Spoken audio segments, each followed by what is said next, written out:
آپ نے وہ مشہور واقعہ سنا ہوگا، حضور سیدی غوث الثقلین سیدنا غوث اعظم رضی اللہ تعالی عنہ فرماتے ہیں اس عرصے میں کہ جس عرصے میں میں جنگلوں میں نکل گیا تھا اپنی تعلیم مکمل کرنے کے لیے، اپنی روحانی ریاضتیں جو ہیں ان کی تکمیل کے لیے نکل گیا تھا، اس عرصے میں ایک رات میں اچانک یہ عبادت کے اندر مشغولیت کے عالم میں دیکھتا ہوں کہ سامنے سے ہوا کے اندر ایک تخت ہے اور نور ہی نور ہے اس تخت کے اوپر، تو وہ تخت جو ہے وہ فضا میں اڑتا ہوا میرے سامنے آ کے تو رک گیا، اور جب رکا تو اس سے ایک بوڑھی عمر کا شخص جو بظاہر معلوم ہوتا تھا کہ بڑا کوئی بزرگ ہے، بڑا کوئی خدا رسیدہ ہے یا کیا ہے، تو وہ آپ تو مصروف تھے اپنے عبادت کے کام میں، لہذا توجہ پوری نہیں ہوئی، تو وہ شخص اس سے اترا اور میرے پاس آ کے کھڑا ہوا۔ فرماتی ہیں کہ مجھ سے اس نے یہ کہا کہ اے عبد القادر، میں تیرا خدا ہوں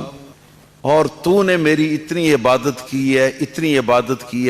اتنی بندگی کر لی ہے کہ اب اس کے بعد میں تجھ پر ہمیشہ کے لیے راضی ہو چکا ہوں، اور آج کے بعد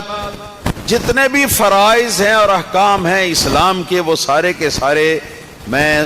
تم کو معاف کرتا ہوں، اور جو چیزیں تمہارے لیے ممنوع تھیں وہ ساری کی ساری چیزیں جو ہیں تمہارے لیے میں حلال کرتا ہوں۔ یہ الفاظ حضور غوث پاک رضی اللہ تعالیٰ عنہ فرماتے ہیں کہ میں نے جب سنے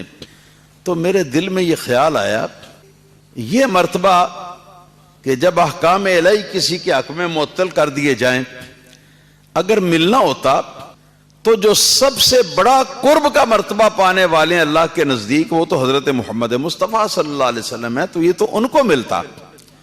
تو ان کو بھی نہیں ملا یہ مرتبہ، تو میں کون ہوں کہ جس کو یہ مرتبہ مل سکے؟ میں تو آپ کا ایک امتی ہوں۔ چنانچہ آپ فرماتے ہیں کہ میرے ذہن میں فوراً یہ خیال آیا کہ یہ کوئی شیطان ہے، چنانچہ آپ فرماتے ہیں کہ میں نے پڑھا اعوذ باللہ من الشیطان الرجیم ولا حول ولا قوة الا باللہ العلی العظیم۔ فرماتے ہیں جو ہی میں نے یہ الفاظ پڑھے تو نہ وہ تخت رہا، نہ وہ تاج رہا، نہ وہ تخت کے اوپر سوار ہو کر آنے والا رہا، نہ وہ نور رہا مصنوعی، نہ وہ روشنی رہی، اور نہ وہ بوڑھا بزرگ جو ہے وہ سامنے قائم اور موجود رہا۔ خیر، فرماتے ہیں ابھی میں اسی حیرت میں تھا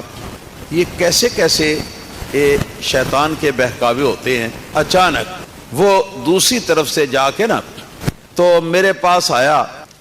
اپنی شکل بدل کر، اور مجھ سے گویا ہوا کہ اے عبد القادر، آج جو اللہ پاک نے تجھے علم دیا ہے اس علم کی وجہ سے، اس علم کی برکت سے آج تو میرے وسوسے سے اور میرے گمراہ کرنے سے بچ گیا ہے، میں تجھے مبارک دینے آیا ہوں کہ بہت بڑا عالم ہے تو۔ حضور غوث پاک رضی اللہ تعالیٰ عنہ نے یہ بات سنی تو سن کے آپ فرماتے ہیں کہ میرے دل نے یہ فیصلہ کیا، یہ پہلے مجھے گمراہ کرنے کے لیے آیا تھا تو یہ کامیاب نہیں ہوا، اب یہ دوسرا حربہ لے کر میرے پاس آیا ہے مجھ کو تباہ و برباد کرنے کے لیے۔ چنانچہ آپ فرماتے ہیں میں نے فوراً کہا کہ تجھ شیطان کے شر سے مجھے میرے علم نے نہیں بچایا بلکہ میرے اللہ کے فضل نے بچایا، اور اگر علم بچا سکتا ہوتا تو بتا تو تجھ سے بڑا عالم کون تھا؟ تجھ سے بڑا عالم انسانوں کی آبادی سے پہلے کون تھا؟ تو اتنا بڑا عالم تھا کہ تیرا نام استاذ الملائکہ معلم الملکوت تیرا نام رکھا گیا تھا، اللہ تعالیٰ کے فرشتوں کو بھی تو تعلیم دیا کرتا تھا، اتنا بڑا عالم تھا، اگر علم بچا سکتا ہوتا تو اپنا بیڑا غرق کیوں کرتا شیطان بن کے؟ تو اس کے بعد وہ شیطان رونے لگا اور کہنے لگا کہ اے عبد القادر، میں نے اس انداز میں کوئی 700 ایسے اولیاء کرام کو گمراہ کیا ہے جو کہ عبادت کے بہت عالی مرتبے اور مقام پر پہنچ چکے ہوئے تھے، مگر میرے اس شر سے آج تو ہی بچ سکا ہے اور کوئی نہیں بچ سکا۔ آپ نے پھر فرمایا